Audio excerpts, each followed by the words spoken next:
And give participants to the morning session a couple of extra minutes to log on before we start.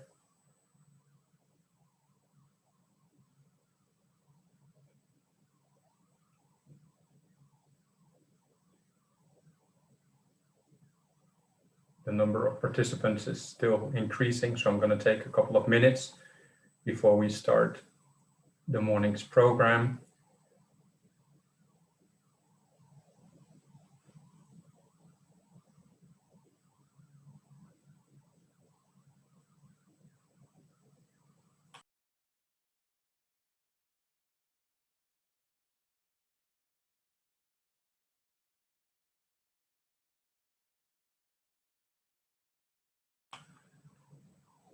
And the number of participants is still increasing, so I'm going to take a couple of seconds more before we start this morning session of World Water Day.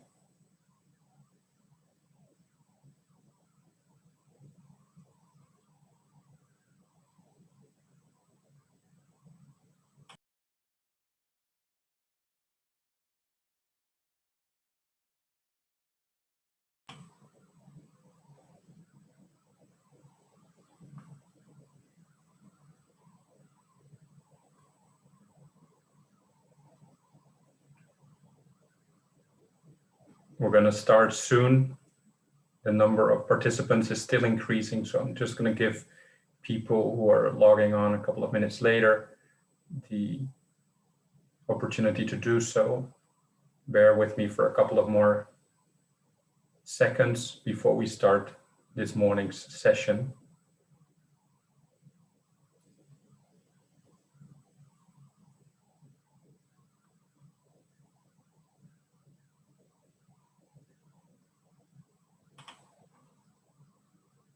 Right, I think we're going to start. Good morning, everyone, and happy World Water Day. My name is Roy Brouwer. I'm the Executive Director of the Water Institute. Last year around this time, we went into lockdown and we had to cancel the in-person World Water Day celebration.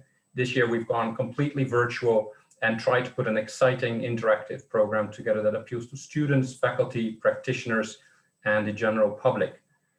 This year's theme for World Water Day is about valuing water, a topic that's very close to my own work on the economic values of water. But as you know, water has many more social, cultural, environmental, and spiritual values. And we will focus today on this wide spectrum of water values that are out there and what water means to all of us personally. Both this morning and in the afternoon, the Water Institute staff has worked hard with SWIGS, the students of the Water Institute, to put together an interesting, entertaining, and educational program in the spirit of World Water Day. On World Water Day, we celebrate water, but also take time to raise awareness that access to safe and clean water is not commonplace, also not here in Canada. Before I introduce your workshop moderator this morning, I want to start by acknowledging that we're participating today from traditional territories of the First Peoples across the country. Here in the Waterloo region, I acknowledge that I'm on the Haldimand Tract, land that was promised to the Haudenosaunee of the Six Nations of the Grand River. The Haldimand Tract is within the traditional territory of the neutral Anishinaabe and Haudenosaunee peoples. I encourage you to take a moment to recognize the traditional land where you are. And for those interested, the Water Institute is happy to provide you with more information about the various land acknowledgements of First Peoples and traditional territories across Canada, as shown, for example, on this slide. At this point, I'm happy to introduce your moderator for the workshop this morning, Sondus Jamal. Sondus is a PhD candidate in the Department of Civil and Environmental Engineering here at the University of Waterloo and focuses in her research on innovations in wastewater treatment. She already has an impressive publication track record in journals like Water Science and Technology and Membranes, and she's also the co-chair of the Students of the Water Institute graduate section called SWIGS. We're grateful to Sondus for all the hard work she has put in today's workshop. Sondus, I'm very happy to hand over the floor to you. Good luck with the workshop, and for all of you who have logged in this morning, enjoy the Water Institute's World Water Day program today. Sondus, over to you. Good morning, everyone. Thank you so much, Roy. I'm going to start off by just sharing my screen so that you're all able to access the slides. Great. Again, I'd like to welcome you all for our first World Water Day event for 2021. My name is Sundar Shamal, and I'll be facilitating the interactive part of the Water2Me workshop. Thank you so much, Roy, for the introduction. And we're really excited to have you all joining us today. I'm here on behalf of SWIGS. And for those of you who don't know what SWIGS is, it stands for Students of the Water Institute Graduate Section. We are a group of graduate students that conduct water-related research, and we host a variety of social, academic, and outreach events. And we're really excited to have you all joining us today, so welcome again. I was hoping to give an overview of the theme for World Water Day today, but I think Roy did a great job, so we're gonna jump right into the key details. The key thing to keep in mind here is that today we'll be really focusing on understanding what water means to each and every one of us. And hopefully throughout the workshop, we'll be exploring how our own valuing of water reflects in our decision-making and in the ways we protect this vital resource.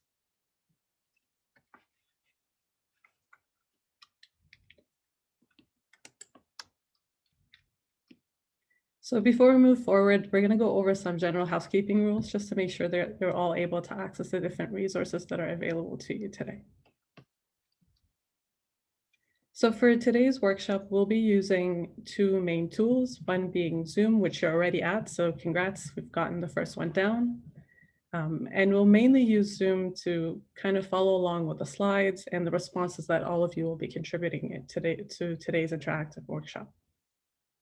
We'll also use the Zoom chat in the event that any of you would like to contribute verbally.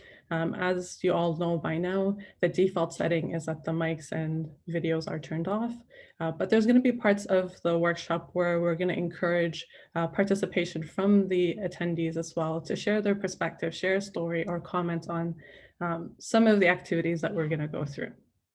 So if you would like to contribute verbally, you just simply have to request in the Zoom chat to unmute yourself, and one of our team members will help you on that end. You can also use the Zoom chat to to request any technical support if you're not able to see the Zoom chat, or if you're not able to see the slides or access Mentimeter as well.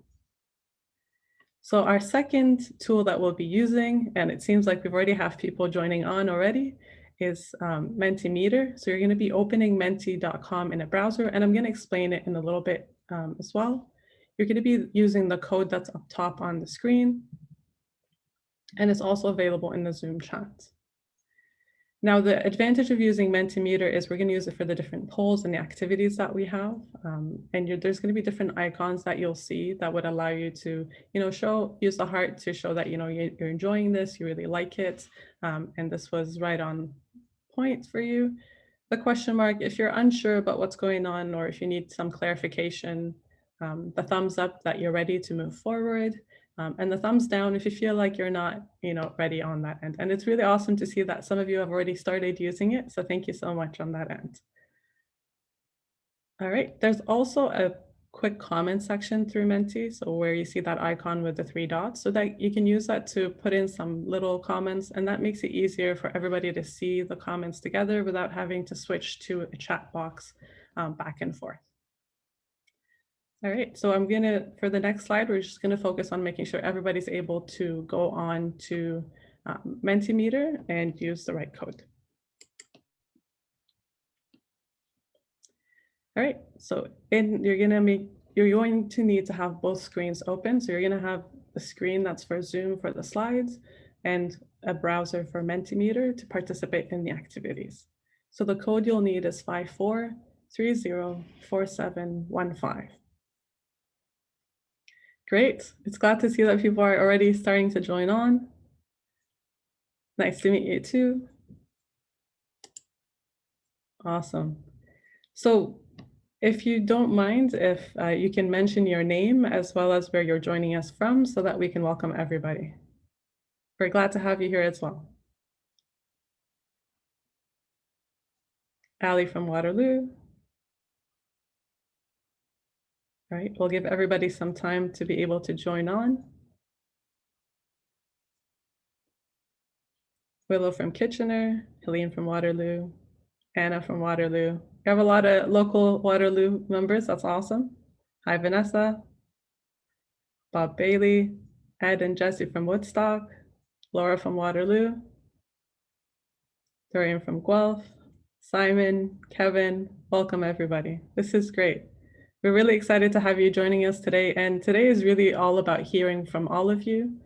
So if at any points you're having trouble accessing Mentimeter, please let us know. We'll make sure somebody from our team is able to help you get on board. Welcome, Michaela. Welcome, Madeline. Helen, Lee. Great. Awesome. So if you are all good to go, we're going to move on to the next stage of the workshop. Great. And you can always keep on using the chats at any point in time if you want to put in some comments on that end. Welcome, everybody. So for the first poll that we're going to have, we just want to get an idea of who's joining us from the different groups today. And so we'd like to kindly request that you identify which role best describes you. And if you don't find a role that best represents you on that end, there's also an other category that you can choose. And you're welcome to expand on what you mean by other if you'd like. Sweet. So we have a lot of students with us today. Welcome. We have some researchers, faculty and staff, community members, government partners, NGO partners, and other as well. Again, if you feel that any of the categories that were identified don't accurately describe your affiliation, feel free to mention your preferred role in the chat box, please.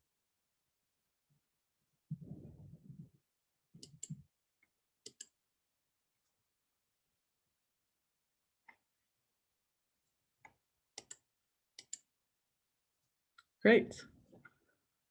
I'm glad you're enjoying this. The advantage of using these polls is you don't have to, and all these descriptions, it allows you to contribute anonymously. So that gives us an idea of just who's around so that we can cater accordingly.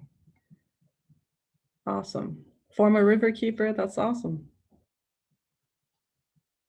Welcome everyone, municipal regulator. That's great. So I've been warned that typically we'll have a lot of faculty in the first session, so I'm happy to see there are some fellow students, but we're also really excited to have community members at the event, as well as different partners from industry, government, and NGOs as well. Awesome. All right, so if you're all good to go, I'm going to move on to the next activity that we have. Nice, we have a grade 9 science class here. Welcome. All righty.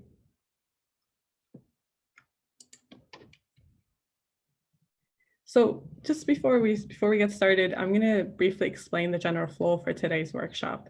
So we're going to start off by a couple activities that are focused on looking within. So understanding, our own personal relationship with water and how we think about water on that first level. And then hopefully from that, we want to expand our own circles and start understanding more about how other people interact with water and how they value water. And by the end of this workshop, hopefully, we're hoping that you'll be able to identify a key action item so that you're able to translate that knowledge, that learning to actual action that you can take on in your day-to-day life. So if you're all clear on what we're going to be doing next, feel free to use a thumbs up to confirm you're good to go.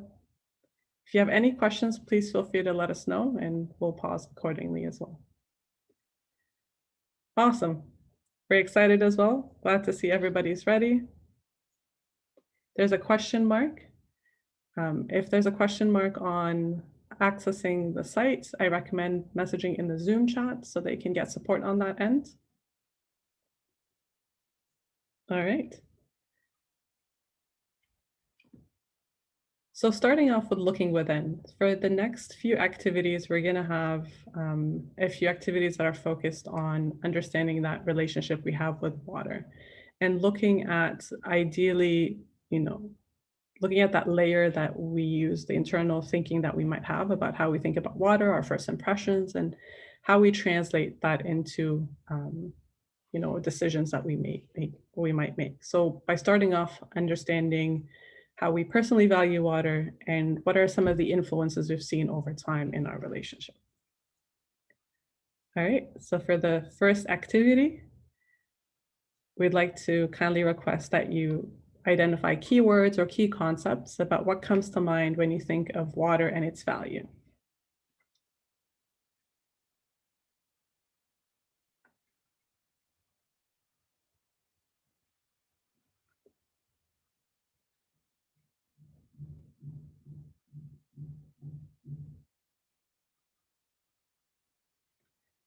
All right, and feel free to submit multiple times. So we have life is at the core, is commonly identified. We have health, essential, food, giving, drinking, happiness, necessity, clean, conservation. It's really interesting to see everybody still keeping life at the core there. Health, human health, sacred, finite, life-giving, sustaining, polluted, environmental health, swimming, coffee. Yes, coffee is a big one with water. Clean, restoration, indispensable, precious. This is great. So we're creating our own art already today.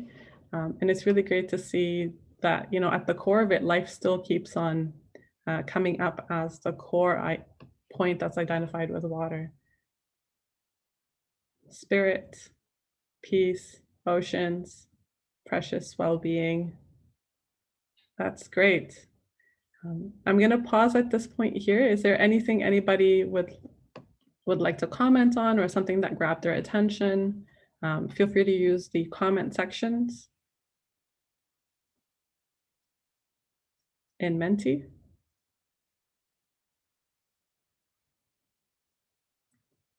That's great. And we're going to be keeping this art that is generated from all the comments and the words that you've generated, everybody. So thank you again all for contributing on that end.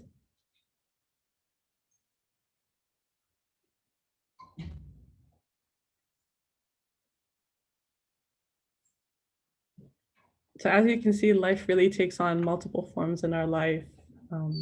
And it really intersects with a wide range of areas of our life as well. Is water wet? Yeah, I guess that applies. Survival, essential, sacred. Yeah, it's interesting how coffee and life are at the same level. They're common ones, it seems. And sacred. Health.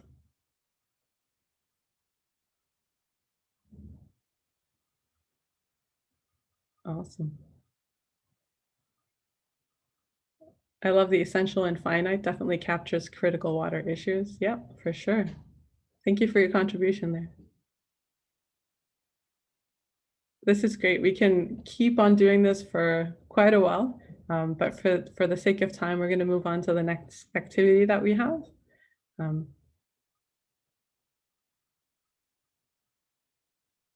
Awesome.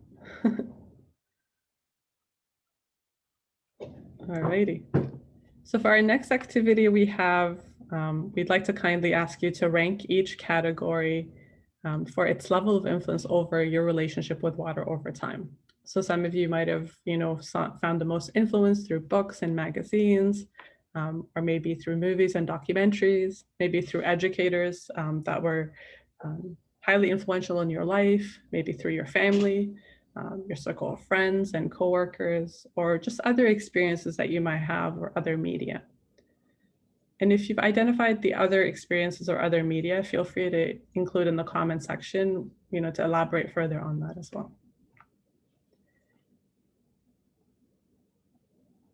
So it seems at the forefront right now, we have other experiences. We'd love to hear more about what those experiences are like. We have movies and documentaries. We have educators as well. Fishing is for the other experiences. We have family. So educators are growing. Again, this is taking in everybody else's responses as well. So we're going to give everybody some time. So books have played a significant role for me. Ceremony, cleaning a beach of trash. Water is an educator. True. Articles, news reports, and being just out in nature. Travel. There's something in the water documentary is very good. That's awesome to start seeing some resources that were quite influential in developing your relationship with water.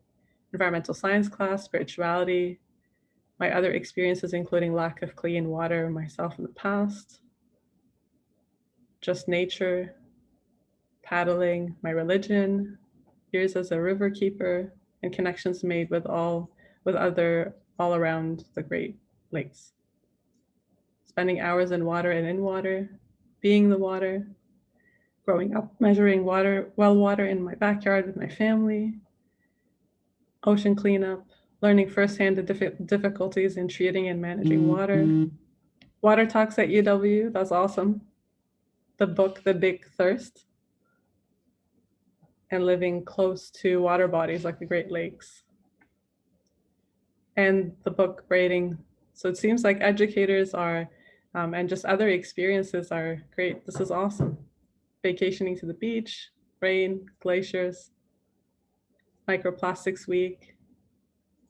My well water tastes so good. Well, we're glad your well water is good. Trips to Mohawk Park and the water testing trips from school. This is great. Well, as you can see, there's not one category that's influenced, each and every one of us. There's quite a wide range of variety of items there. Involvement in theater, that's great.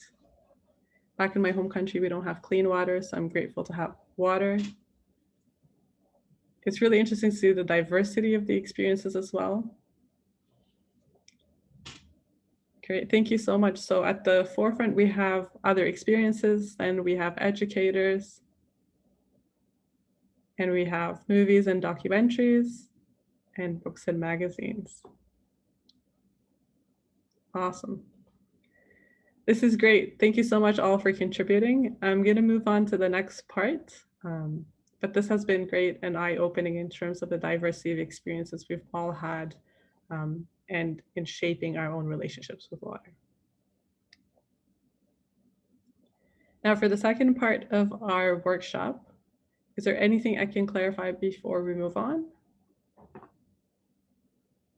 All right, we still had one contribution from the last activity. Thank you so much. All right, so for the second part, we're going to be expanding our circles. And for this, we're going to really be focusing on looking beyond. So we want to take on what we've just, that first layer that we did by focusing on understanding our own relationship and then expanding it out to understand what other people's interactions have been. So I would like to kindly request that if you have a piece of paper next to you, to just write down one thing that really stood out for you from that first part of the activity. So, either an idea or a concept or something that you already feel has kind of changed how you perceive your own relationship with water. So it doesn't have to be super detailed, just something specific.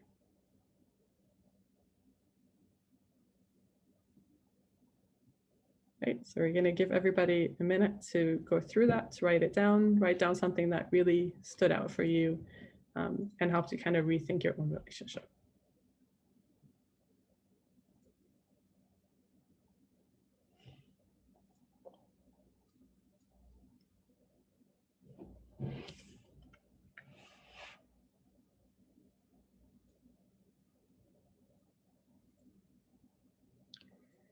All right. So let's get started. So for the first workshop in relation to, focusing on expanding our circles, it's going to start off with actually developing your own water web and comparing it to everybody else's. So we're going to be ranking the interactions with water along these 8 domains, across these 8 domains. So we have day-to-day use. So that's like drinking, washing, just general day-to-day usage that you might have. The second domain is recreation. The third is livelihood and career. So if you're a fisherman, that would be a category under livelihood, or if you're in the water industry, then that would be a career. And if you want to be able to see your own web, I recommend taking either a screenshot of it or saving it, because once you submit it, it will go into the cumulative water web that's generated for everybody who's attending today. For education and learning, that falls under whether you're somebody who teaches about water or you're also somebody who's learning about water. Yeah, coffee is used for almost everything. There's also research. So the research part of you're somebody who conducts research in water field.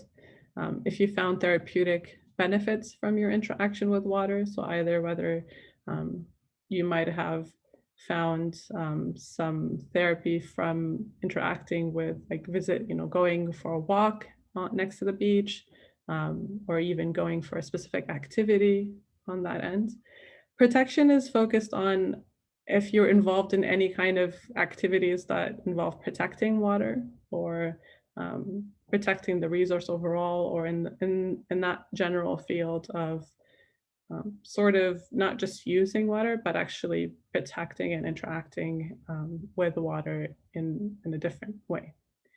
Spirituality, if you have any specific water related rituals, or if water within your spiritual upbringing has a specific valued and sacred place, or there's a water ritual associated. So there's a wide range of domains that each and every one of us might have when we're interacting with water. Yeah, it's very true. Water is connected to all of us in so many ways. Thank you so much for that piece. All right, so has everybody gotten a chance to rank their interactions with water?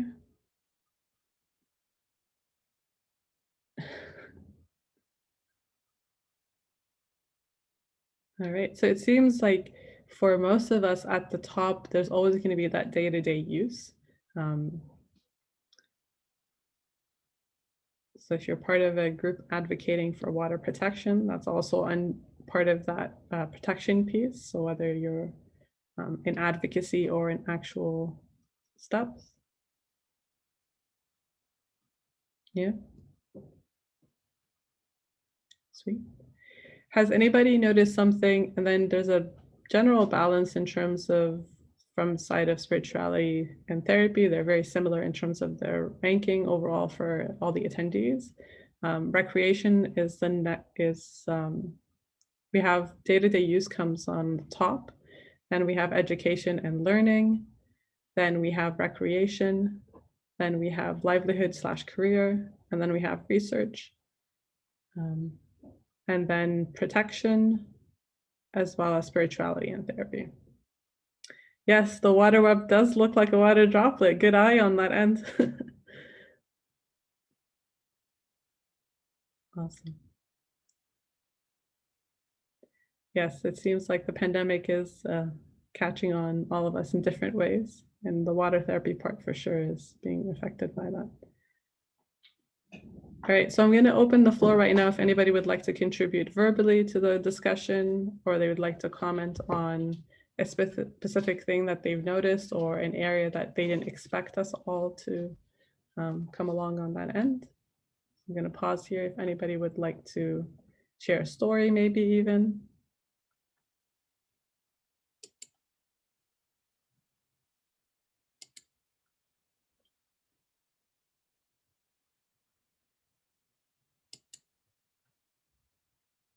All right, so if nobody would like to share anything specific, then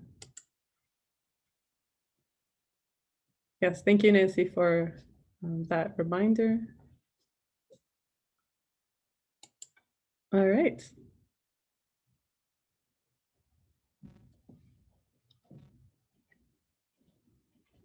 So I recommend that you take a minute and think about your own personal web in comparison to the group web, and identify one area that you feel you would like to increase its ranking, and what steps would you take to actually make that change. So I recommend that you take a minute and write that down.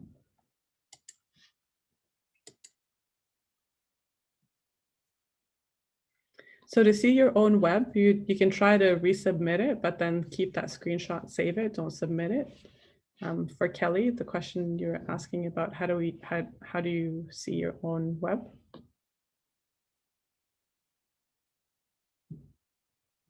I hope that answers your question, Kelly.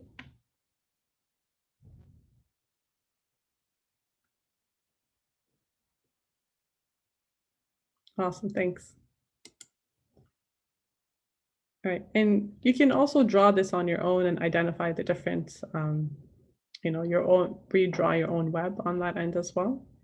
But I recommend kind of thinking about your personal web, looking at what the group's web looked like, and thinking about what one area you feel like you'd like to increase its ranking, or whether you feel like you need to have a more balanced approach to your interactions with water. Yeah, it still looks like a water drop even after everybody's submissions.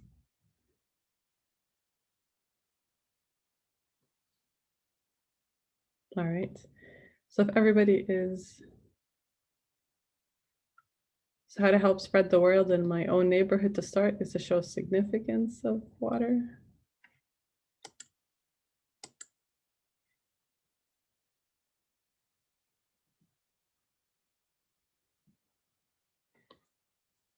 So the web is still within Mentimeter, but if it's not showing up, then you can also just, so it would have been easier to kind of set it up before submitting, but if you've already submitted, then you can still identify where you would be somewhere. So at the center would be 0.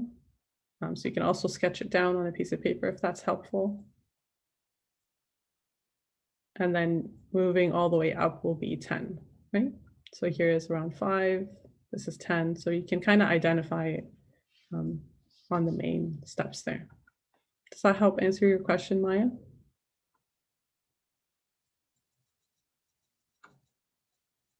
Awesome, thank you so much. All right, I'm gonna give everybody a minute to be able to recreate their own personal web and compare it to the main web here.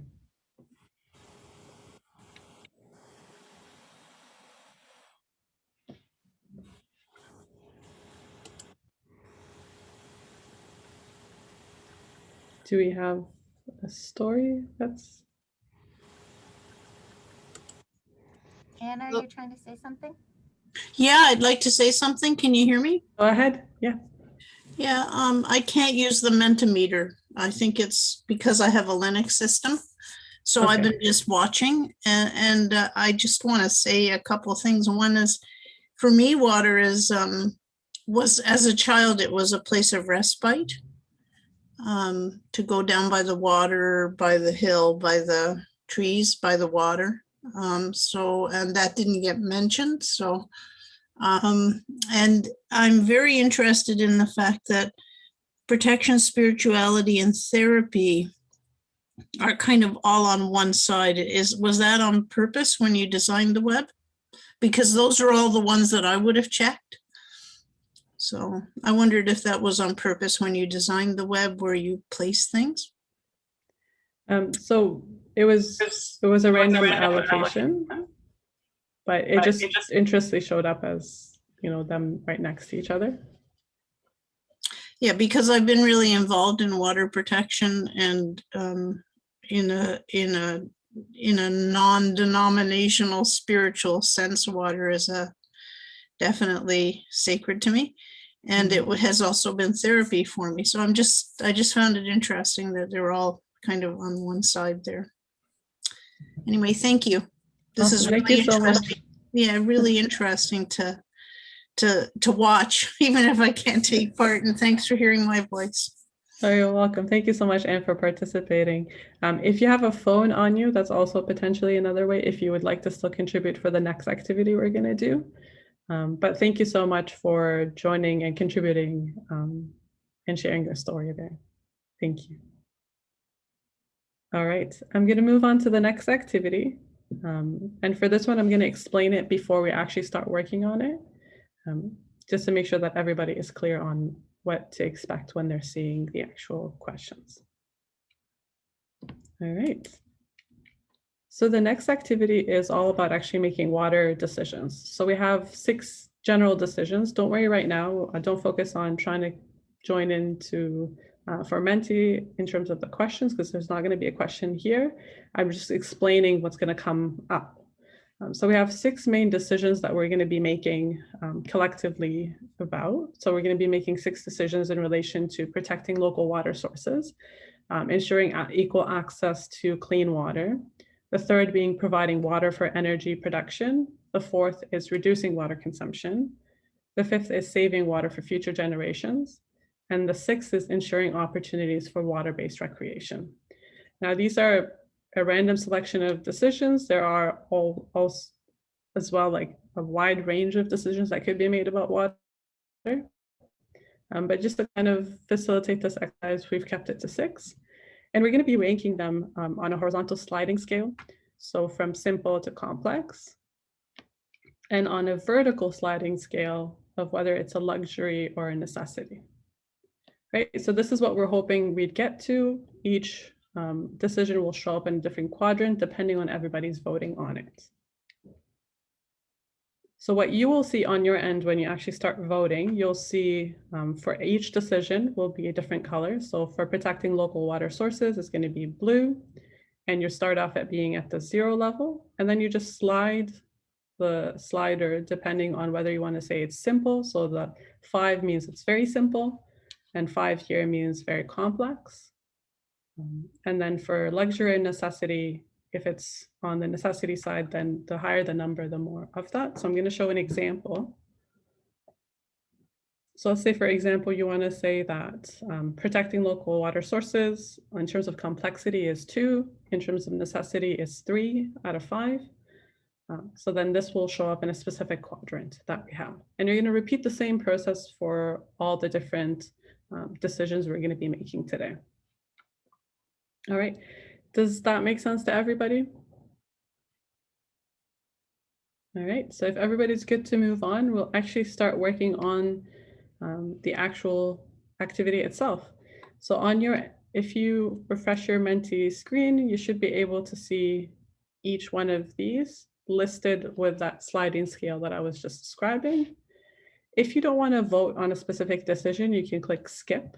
If you leave it at the 0, 0, it still counts as a vote. So you want to make sure that if you feel like you don't want to, comment on any specific any specific decision, then you can skip it. But the ones you want to contribute to, you want to make sure that you're moving the slider. Or if you really think it's neutral, then you can keep it at the 0, 0. All right, so I'm going to give everybody a couple minutes to cast their votes on the water decisions we'll be making.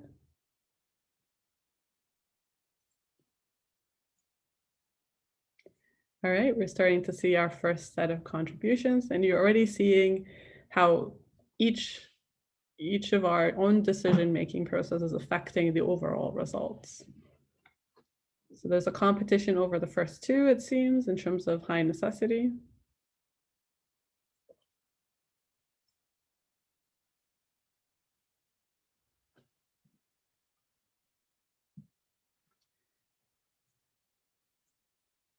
So we have protecting local waters, ensuring equal access to clean water. And again, here it's just averaging the final result of everybody else's decision.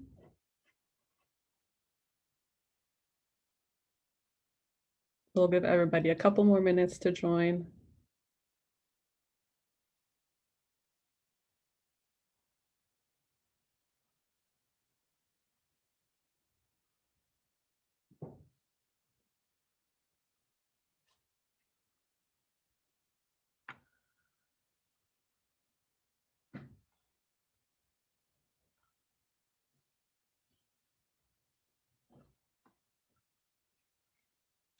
Yep.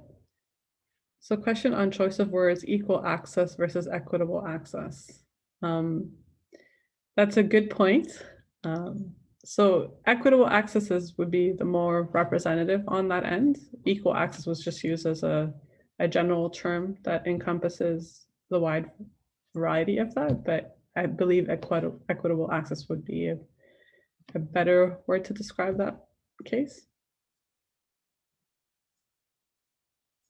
Thank you for that comment there.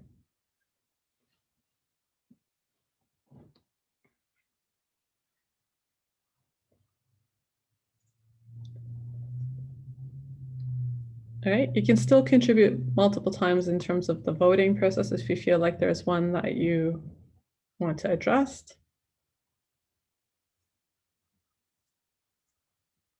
Right, we'll give everybody some time to actually go through them.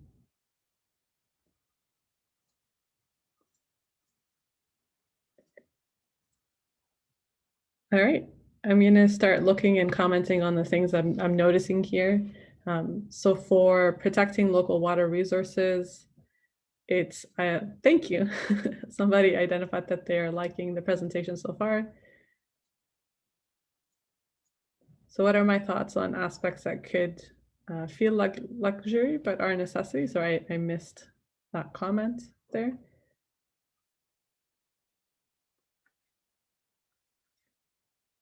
Yeah, so the deciding whether something is a luxury or a necessity is really tricky. It's not as,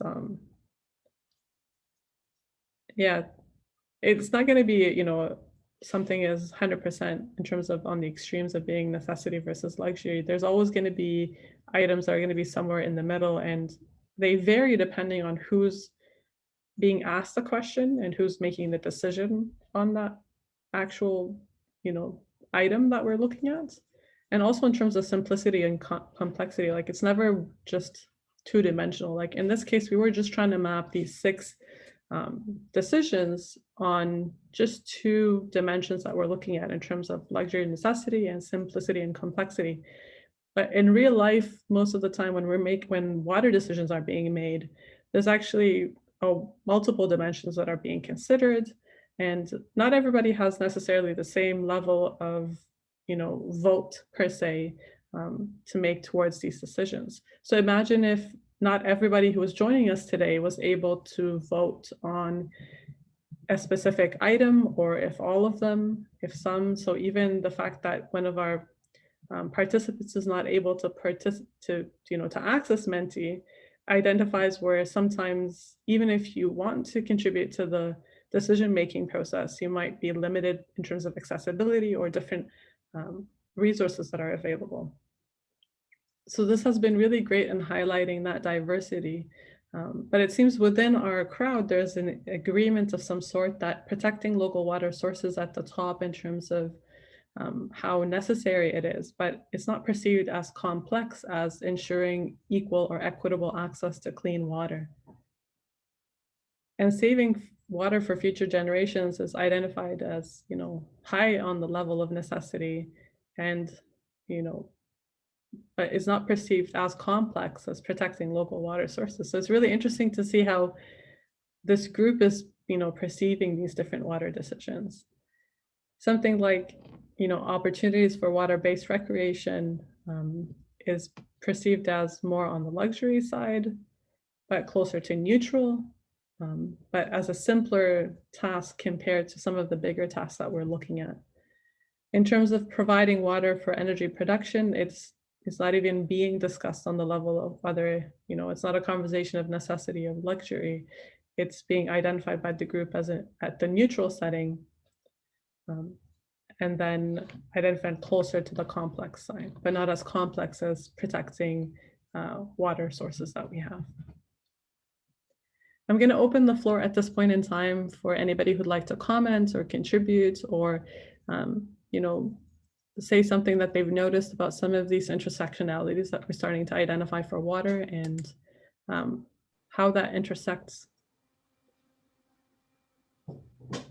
All right. Hello. We've got one hand catch would like to speak. Yeah. Hello. Be unmuted. Yep, we can hear you. Hi, Sandras. Yeah, I mean, it's wonderful to connect it with you all who are concerned with water. I would just like to make a point, like when we are taking global scenario, like third point you've given, providing water for energy production. So maybe in the Middle East region or the Arab region that do not have water, so it may be other way around to use, because energy or oil and gas reserves are available in plenty, and that at cheap prices. So maybe through desalination or using energy, we can produce water, and maybe we can collect for the future user. So probably reverse of third would also be true, and probably we could have included in this, because that is also important, very much important for making water decisions, generating water by using energy, because it would be very much applicable in the Middle East or GCC region, whereas water for energy would be much better for Canada or countries that are water rich, and they've got a river and they can build dam and all that. But for Middle East, it would be the other way around. Yeah, so one of the things, thank you so much for your contribution there. The idea that you're highlighting is that this is not going to be the equal and the same depending on what part of the world you're looking at and who's making the decisions and the economics of the decision-making process, as well as the current status of the water resource that's being utilized. So there's always going to be all these different factors you have to count in when you're making these decisions. And these are just a selection of, a variety of decisions that could be made. These are not all of them, and they're not the ones that are most important, but they're just general, comments to kind of bring on here. There was one thing that was mentioned from Trang. It's interesting to see that opportunities for water-based recreation, although I think intersects with equal access to water, is perceived as simpler than ensuring equal access to water in terms of portable water. My opinion is that both are complex, and if possible, I'd love to hear what you think. Yeah, I agree. They're not going to be necessarily, less. How you provide water-based recreation and ensuring that, depending on whether you're in a water-rich society and have access to clean water resources and have addressed other issues, that would vary on whether you perceive that as luxury or necessity. So it really depends on the context that you're looking at and decision making that's taking place. But this was hopefully a quick exercise to get you thinking about, what comes before a decision is made, what is considered in that decision and who's part of that decision-making process. And it's really important to be cognizant of that and how much agency we all have in that process. This has been great. Thank you so much all for the great discussion. I'm gonna have to move on from this activity just to kind of wrap up the session because we have a great talk by Sue after this as well. So I wanna make sure that there's plenty of time for that talk as well as the interactions on that end. So thank you so much for your contribution, and your interaction has been phenomenal. All right, so for the last part of the workshop, we're going to be focusing on translating our knowledge to action. So for here, we're going to be identifying key items that we'll be all choosing to take on after the session. So again, these are only a few items that we're suggesting, but the idea is we really want to turn that learning to action, and we're providing some ideas of what you can do. One is you can share what you learned today with another person. Two, you can share your favorite water resource on social media. You're welcome to tag the Water Institute and use the hashtag for World Water Day. Or you can also open your mind to a new or different perspective by joining us for a Sociables talk right after. And if you have other ideas as well that you feel that you relate more to in terms of clear action items, please feel free to indicate those as well. Again, action might take on different forms depending on what aspect of this workshop resonated with you the most. So I'm really glad to see that a lot of you are going to be joining us still for Sue's talk, and glad that you'll be also sharing things forward. If you're not comfortable with social media, then I completely understand. But you're welcome to kind of keep sharing this information. Thank you so much, everybody. Awesome. So I'm going to have one closing part where we're going to take some feedback from all of you. Awesome. Thank you so much. All right.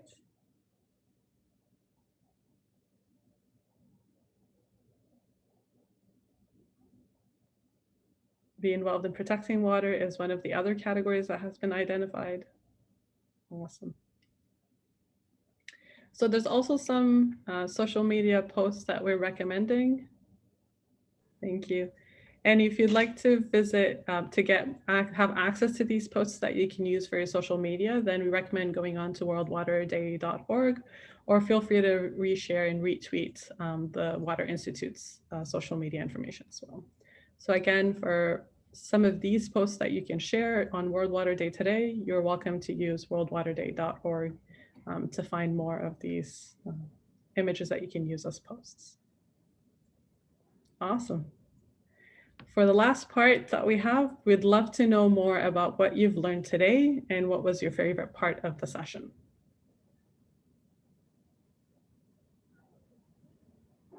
And this will be our last activity for today. So we'd love to hear more from you on what you've learned today and what was your favorite part of the session. Different uses and perceptions of water, other perspectives. Education is important. Love seeing how water impacts everyone differently, how our individual experiences shape our views on water, learning about priorities of others around the region, learning about menti.org. I've learned that my views are shared with others. We're not alone. That's awesome. I learned that water is wet. We are much more reliant and needful of water than I thought, using it for therapy and spirituality, for example. Consider what makes a water decision simple or complex. That's very true. Finally, figuring out how to use Mentimeter. That's awesome. Love Mentimeter, glad to hear that.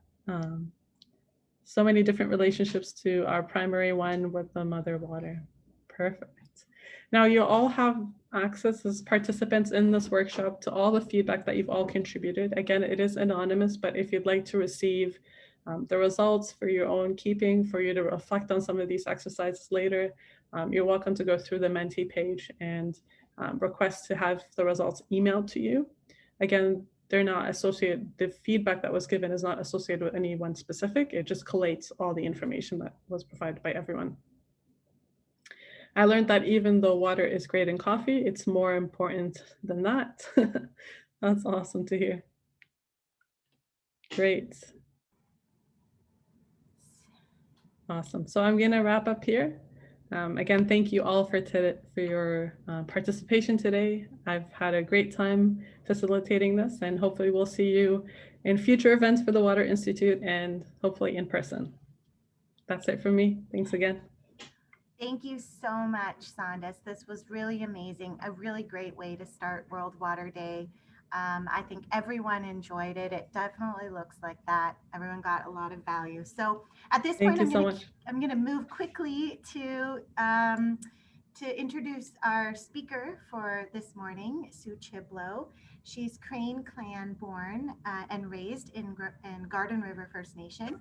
She's worked extensively with First Nation communities for the last 30 years in environmental related fields. Sue has her Bachelor's of Science degree with a minor in chemistry and her master's degree in environment and management. She's currently a PhD student at York University with a focus on our knowledge of water, exploring humanity's relationship to Nebe and how improving this relationship can support the well-being for Nebe and all of life. Sue is the recipient of the Vanier Graduate Scholarship and is the pre-doctoral fellow in American Indian and Indigenous Studies program at Michigan State University. Sue has also participated in water walks, water ceremonies, and water gatherings, learning the responsibilities to the waters. And she's worked extensively with First Nation peoples and is a volunteer for the Traditional Ecological Knowledge Elders of the Robinson-Huron Treaty Territory. So without further ado, I will let Sue carry it on from here. Thank you so much, Sue. All right, Anine. Bonjour, everybody. Minok Jap. Good day. Welcome. Great to see you all here.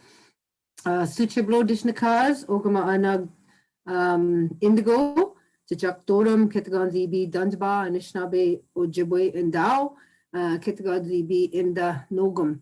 My name is Sue Chiblo. My spirit name is Leading Star. I'm Crane Clan. I'm from Garden River, and I'm Anishinaabeg Ojibwe, and I also live in my community of Garden River. So today I'm going to be talking a little bit about Nebe water from an Anishinaabe perspective, because that's who I am. So before I get into that, I'd like to share with you where I'm located. So On the left in this red box, that's my community of Garden River First Nation. That's our actual reservation. We live along the St. Mary's River. The Garden River comes in here, and the Root River also comes into the St. Mary's River that feeds into Lake Huron. And in the bigger picture of the watershed, I'm from the Great Lakes Territory and also what's known as the Robinson-Huron Treaty Territory. These are the lands and more specifically the waters that govern who I am. So before sharing Anishinaabeg pedagogies, one of the most important things as Anishinaabeg peoples is that we understand that spirit comes first in everything that we do. So in terms of spirit coming first, that means putting out our sema, putting out our a feast plate, acknowledging those spirits. So this morning I went out and walked along the river, even though it's still frozen right now. And what I had seen was some ducks were flying around. And the first 2 times they flew around in a circle, and the third time they came in, they started talking to one another. And I can only imagine their conversation about thinking about where they're actually going to land, because it's all ice, and where the water is open, it's really fast and flowing. So just acknowledging all of those other beings that need to use the water. So first, in terms of a shared view, I wanted to, when I talk about water, I talk about the waters from the skies, the waters that are on the land, so the fresh and the salt water, but also to women's water, that birth water, that sacred water that women carry, and understanding that we are all water. So having that shared view when I'm talking about water, these are all of the waters that I'm talking about.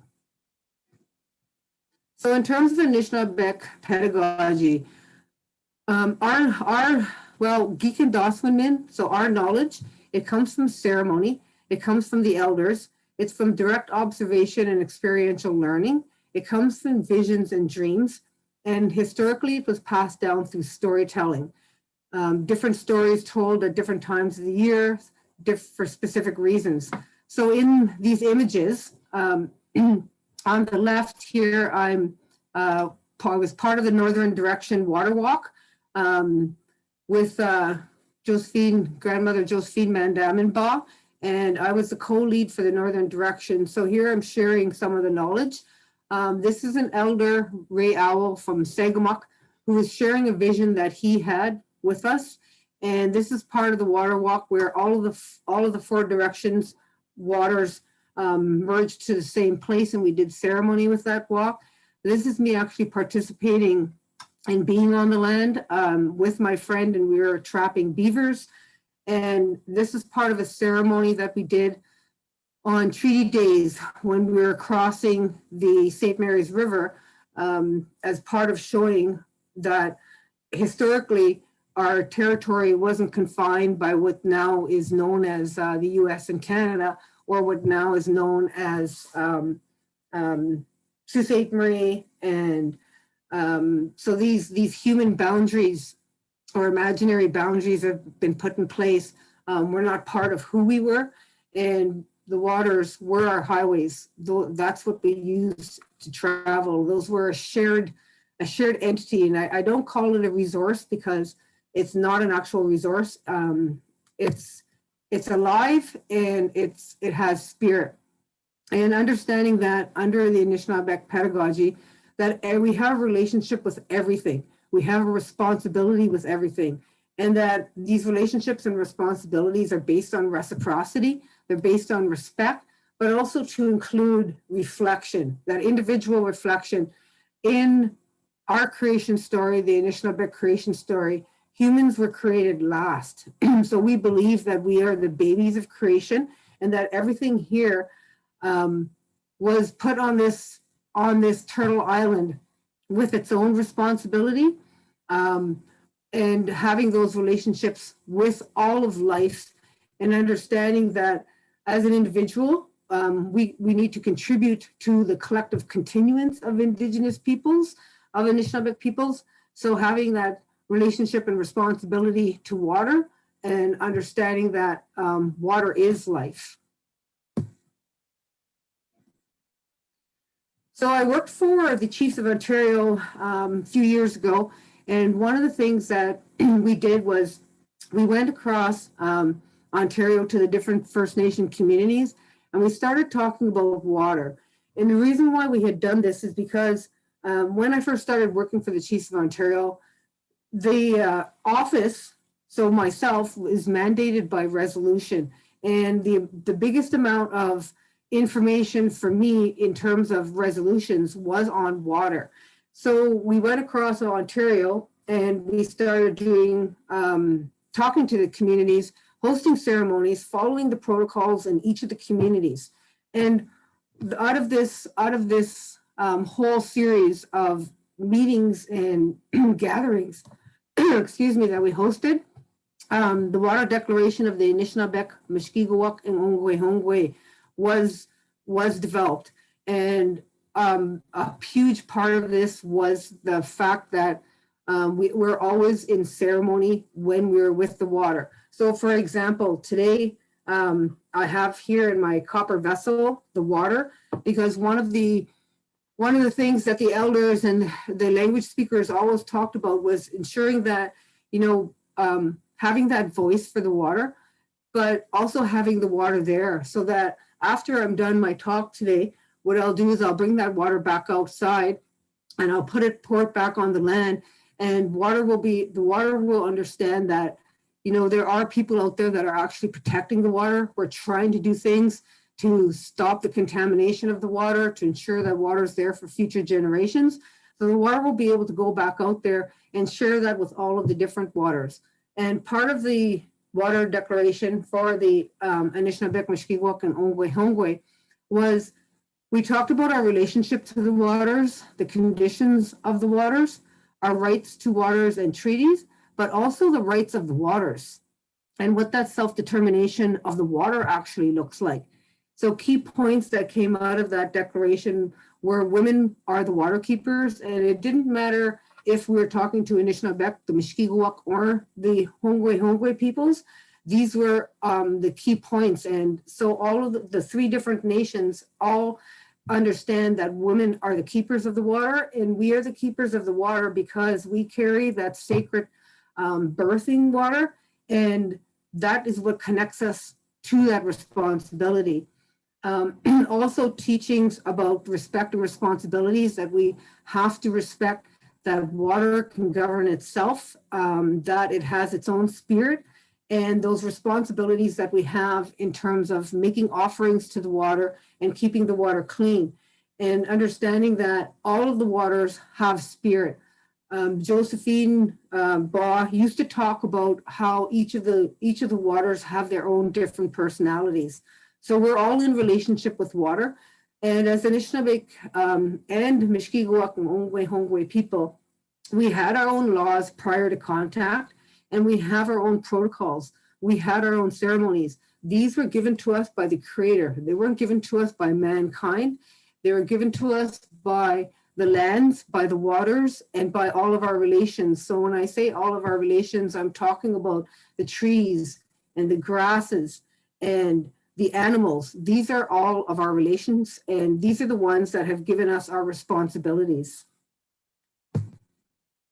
So in our Anishinaabe worldview, we understand that water is its own being, that it is alive, that it is imbued with spirit, and it also collects knowledge, and that it can govern itself. In terms of collecting knowledge, I walk in and amongst these trees all the time, and I was just thinking early one morning about being connected to the ancestors, to my ancestors, and how I'm connected to my ancestors. And when I put my sema down beside that tree, and I was just thanking the trees for all that they give us so much in life. And I was being grateful to them and respecting their responsibilities, that they're living their responsibilities. And Sherry Kopanents once told me that, you never see, when you're looking into the bush, you don't see a birch tree telling a maple tree it has to get out of the bush. You don't see a spruce tree telling a pine tree that it has to get out of the bush. So that whole relationship that they have and the diversity that they have, it shows us so much if we just take the time to take a look at it. And when I had put my SEMA down, what they showed me was how I'm connected to my ancestors and how I'm connected to the land and to the trees and to all life that in the territory that I'm in is because of my water and because of the waters that feed my body. And that exchange of the water that I have and how that water goes through my body, collecting that knowledge and how it has done that with our ancestors. So it showed me actually how we're connected through the water. So everybody in my territory is connected to the water. We are all connected through the water. So that was just an amazing thing that they had showed me that I've started to share more recently with people. And so one of the things that Josephine Mandamin Ba, and I say Ba at the end of her name because she's now passed over into the spirit world. But one of the things she always talked about is that, you know, water gives it's everything to human beings. It doesn't ask us to do much. It just asks us to be respectful and to be kind. And water just loves us back. It loves us in everything that we do. And it's always feeding us and always providing us with refreshment. And I loved how somebody kept putting coffee in there. And because that's what water does for us. And reminding us that, you know, with that responsibility on how much water loves us, on how we need to love that water just as much as it loves us. So in terms of water, water has a right to live its responsibilities. Everything was put on this turtle island and given responsibilities. And as humankind, we're always interfering with those responsibilities. Water can actually govern itself. If we took a look at the whole world, for instance, if we removed human beings, everything would still be able to survive. If we removed water, nothing would survive. So understanding that we are just a small part of creation and we need to allow water to govern itself and live its responsibilities, which will ensure the collective continuance of humankind. One of the things I always like to promote is we always talk about, well, it seems like we were always talking about drinking water. We need to protect all of the waters. We need to protect women's water. Women are the ones that carry that knowledge, those ceremonies forward. So we need to protect all of the waters, not just drinking water. All the waters deserve our respect and all the waters have that responsibility that they were given. And I want to talk, kind of almost finish off with understanding that water is medicine. And it was great how in that exercises that we did on how spirituality was a high component and how somebody had mentioned they were all on the one side of the graph. And as Anishinaabe people, we believe that water is medicine. And recently, not so recently, but recently, Masaru Emoto did water experiments and he used, froze the water into crystals and then he would say different things to it or play music to it and look at what those crystals look like. And as Anishinaabe peoples, we've always understood that the importance of honoring that water, singing to that water, and praying to that water can help transform that water. And so in his experiment, the one crystal, he said love and gratitude to it, and this is what the crystal actually looked like, the water actually looked like. But when he said, you disgust me, this is what the water looked like. And one of the things that as Anishinaabe people, you know, our bodies are made up of 70+% water. And so having those words, and when we put those words out there, and when somebody tells you you're beautiful, you can actually almost feel the transformation of your body feeling really good. So this was part of understanding to use proper words, good words, and not to put those other words out there because they will collect onto a water molecule and end up on somebody's body, and the damage that can be done from those types of activities. So understanding how, you know, when you're born and you come through that, you're in that sacred lodge, and when you come out of that sacred lodge and the water brings you out, you know, you're a baby and everybody's standing around and saying, oh, you're so beautiful. And so understanding that Creator made absolutely no mistakes. Everybody was made specifically for a specific reason, and that is up to the individual to find that out. But understanding that with you being told on how beautiful and everybody gooing and gawing at you as a baby is what made your water feel so loved and you're being so loved. So being able to continue to do that even as adults and sharing that love and that responsibility and putting out those beautiful words and saying you're beautiful and I love you and miigwech and thank you in any type of language is going to be amazing, because one of the things that through these water walks, Dorian Day developed a song that's called Niba, and you can actually Google it on Mother Earth Water Walks, and that song has been translated into thousands of different languages. And there's also a book out there called Water Voices from Around the World. And it's just amazing on how the similarities of how different nations of people have respect for water and have their different processes and protocols and ceremonies that they do for water, and how water can actually unite us. And when I was seeing what the trees were showing us on how we are all connected through water, regardless of who we are or where we live, but how we are all connected through water. So I wanted to challenge you. I was pretty impressed with the activities that happen, and I'd like to challenge you to Waterless Wednesdays. And this was part of when growing up as a child, we had to haul our water into our home.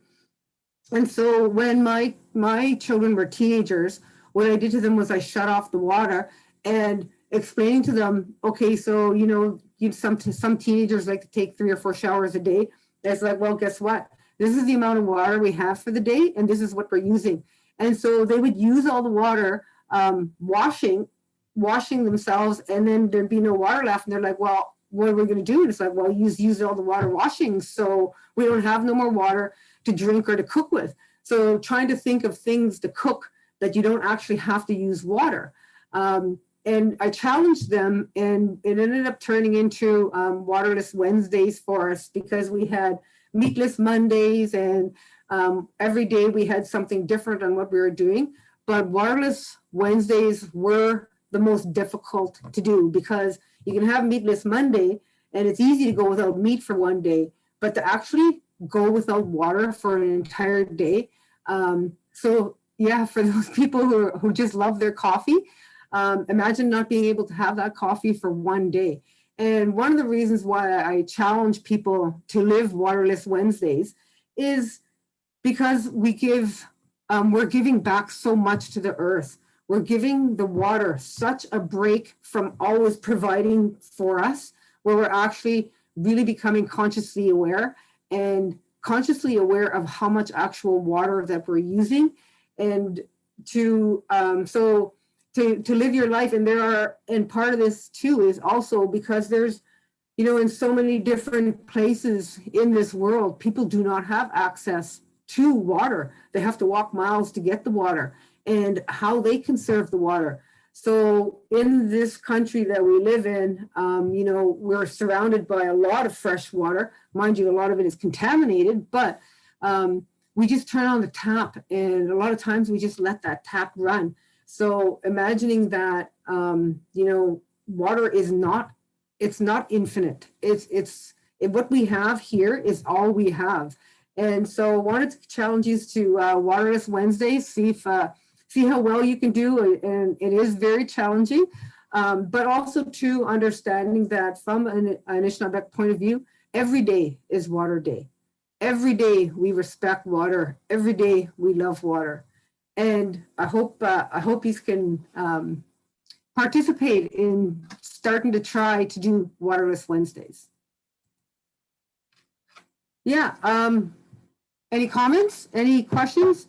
One thing I wanted to share also too is another activity, and a lot of people, one of the things that we used to do is you can buy or use a glass cup, reuse a glass jar, and you can actually paint on it, and you know, paint words like you're beautiful, I love you, and drink your water out of that. And because, you know, a lot of people thought this activity was for children, but it's like, as adults, we have bad days. We have anxiety, especially in this time right now where we're not where we can't socialize the way we used to be able to socialize. And so there's a lot of mental health issues, a lot of different things going on with people.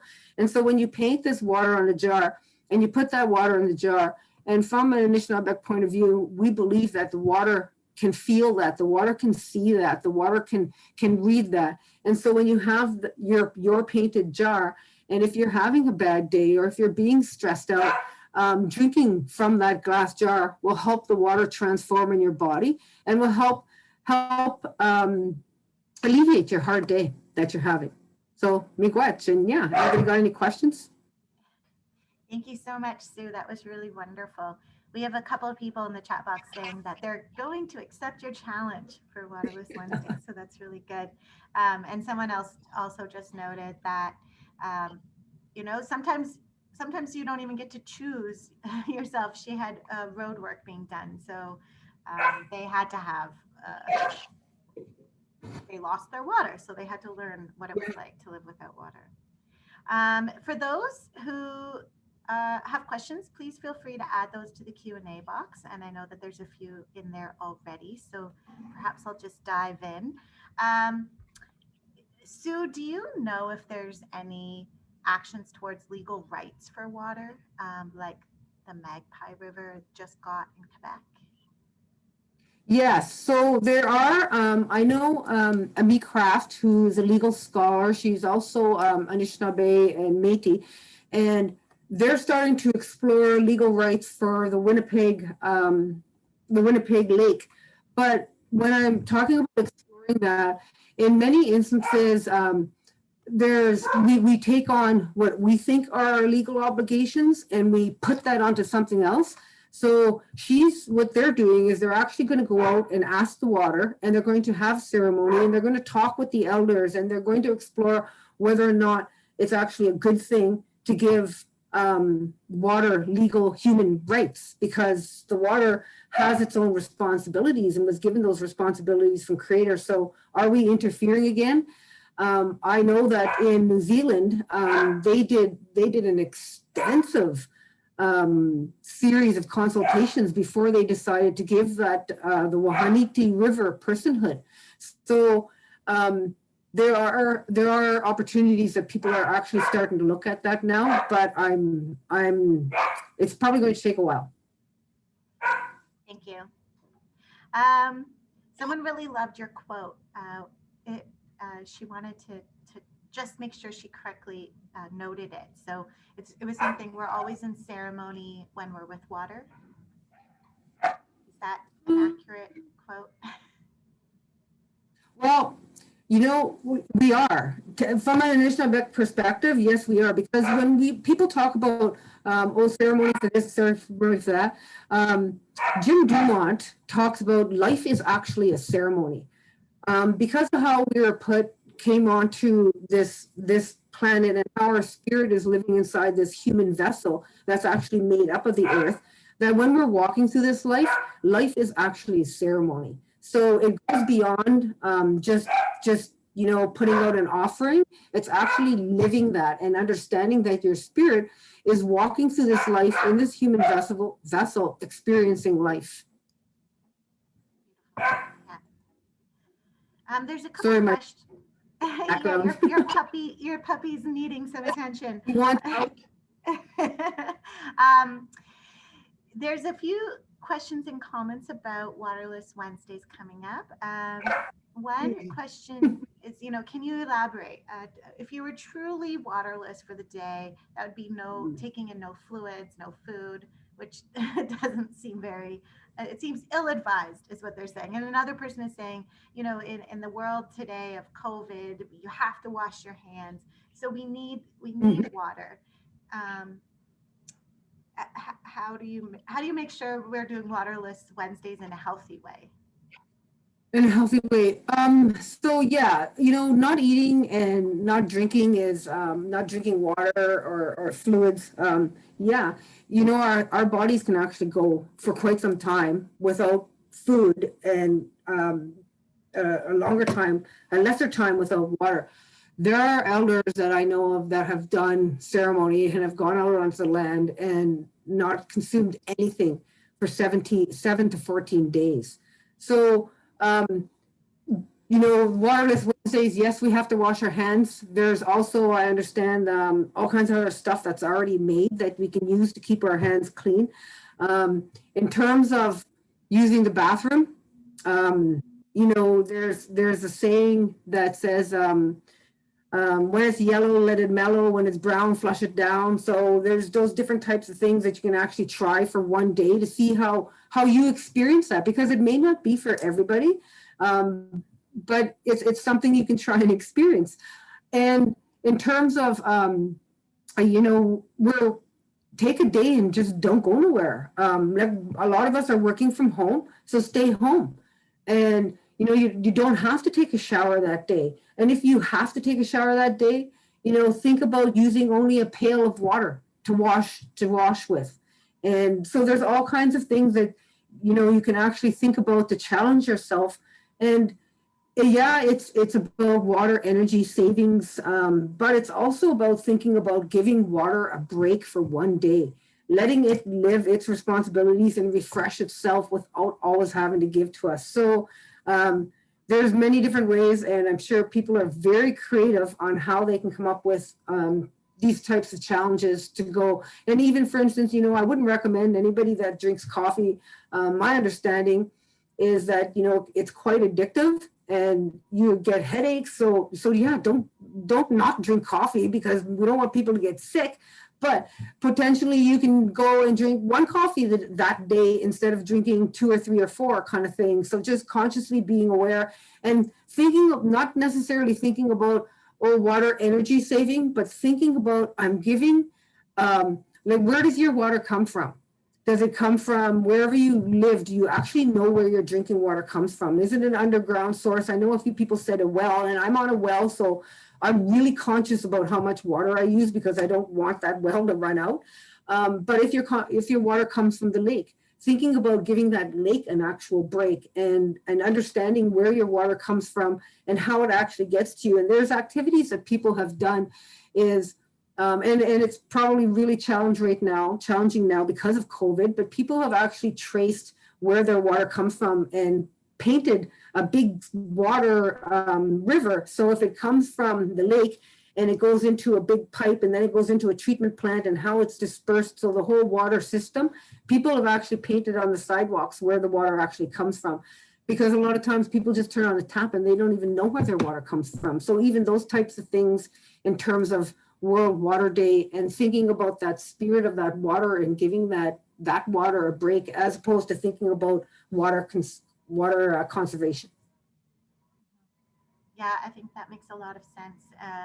As Anna Craw noted in the chat box, it's really about building awareness and respect and being very conscious of our use of water. Mm-hmm. Yeah. We have Jennifer Murray, who's a Brownie leader, and she wants to impart some of this knowledge to her girls. Do you have suggestions for resources that might help children understand how water is alive? And maybe I might add, resources for adults too. One of my favorite books that I read was Braiding Sweetgrass, which someone noted earlier on in the interactive session component as well.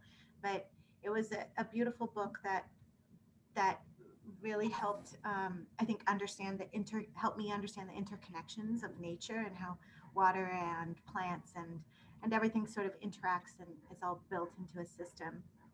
Do you have any? Do you have favorite books or resources for children or adults? For children, well, and even adults like this book too. There's a book called Water Walker, and it is about Josephine Van Dam and Ba, and it's a children's book. There is another book coming out more recently, and it's by Me Craft, and it talks about our responsibilities to the water. So it stories the water, and kids love stories. And that quite soon, and that is a book for children. But I also find too, there's really good experiments that you can do with water. And you know how you take a leaflet off of a plant and you put it inside the water and the roots start to spring so that you can replant it? Well, you can actually do this experiment 2 ways, or even do it all together. So you can take a leaflet and put them in 4 different jars. And to teach the kids that water can actually read is you can tape on the words, "you're ugly," and then on the other jar, tape on "you're beautiful," and watch how that leaflet actually develops. And then you can also do that with 2 jars, and you can speak to the water so that they can hear, they can see that the water hears their voice and transforms. And it also helps with them understanding, the use of words in the English language. So in terms of that, you can have the leaflets in the jars, and you can tell the water "you're ugly," and then the other jar, you tell the water "you're beautiful," and watch how those leaflets, those plants actually grow. Some of them won't, they will die. And so the children start to understand even writing words and using words, and how that promotes us being more kind even to one another, because our bodies are so much full of water. Those are 2 really good activities, and people have even used those activities in schools. So in the classroom type of setting. And the water jar painting one is a really easy one. I did this activity, and I was doing it with kids, and the adults that were there, and this was prior COVID, the adults that were there all wanted their own jar, and they were having conversations. So it also helped create conversation about water, and they were sharing their water stories. And then also having, that water story, you can get the children either to take a photo of their favorite water spot and tell a story about that and what their relationship to that water is. Like, why do they like it?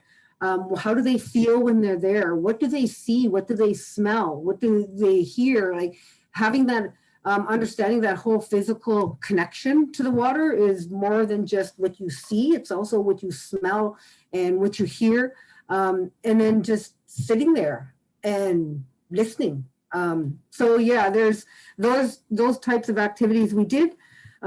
Dr. Deb McGregor and I did a presentation to a school board, and we provided them with a whole series of activities that they could actually do. And those are the ones that just come off the top of my head. But maybe I can share that with the Water Institute, and then they can post it on their website.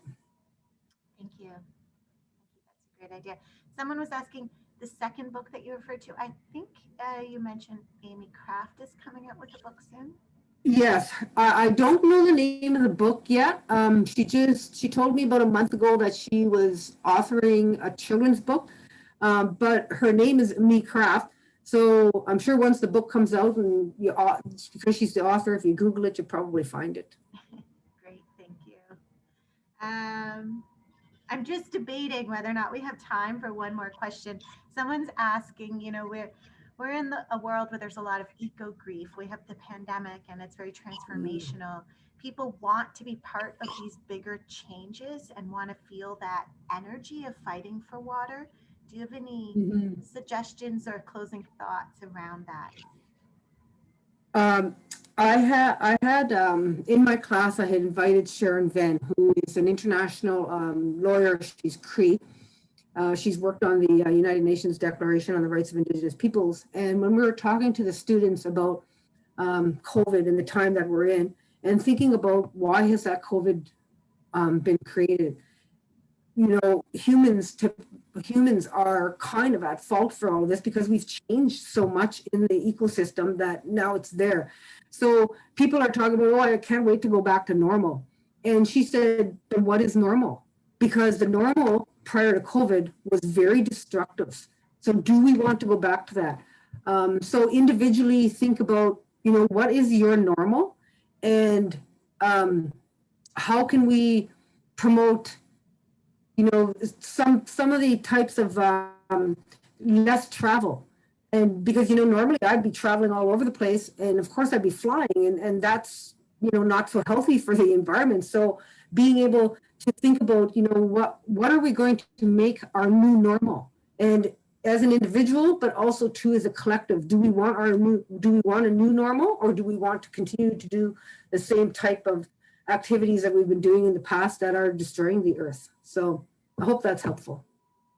Yeah, that's really important things to remember. Thank you so much, Sue. This was really wonderful. I think it was great because you were able to speak to, everyone from students and children all the way through to university faculty members. And I hope everyone has taken something very valuable from this. So thank you very much. I would also like to note that you are all invited to our afternoon session for World Water Day as well. That begins at 2 p.m. Eastern. If you have not yet registered, you can still do so. Just click on the link that Ali put in the chat box, or Google World Water Day at the Water Institute. We have Dr. Ayanna Elizabeth Johnson. She's wonderful, and Dan Riskin is going to be interviewing her. So please tune in for that. Okay, everyone. Thank you very much. Thank you for a great morning session. Have a good day.